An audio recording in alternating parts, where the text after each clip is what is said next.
Hi, I'm Shan, a young girl who recently turned 16 in November 8 and studying at Campiña National High School as a grade 11 student, and I like to share a little bit about myself. Lumaki ako sa Fort Magsaysay, Barrio Militar as militarians at ako ang nag-iisang babae sa pamilya namin. Tinuruan nila ako na maging masipag, marunong respeto sa ibang tao at huwag sumuko kahit mahirap ang sitwasyon. Aside from that, I describe myself as someone who's very curious. Mahilig akong magtanong at mag-explore ng mga bagong bagay. Outside of school naman and responsibilities, mahilig akong gawin yung mga bagay na nagpapasaya at nagpaparelax sa akin. Gaya ng pakikinig ng music sa Spotify, training ng taekwondo, at ilabas ang mga alaga kong pusa. So that's me, I'm Shan Angela G. Cruz, 11 UMC. Sana kahit papaano ay mas nakilala niyo ako.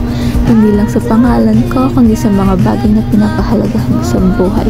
Goodbye!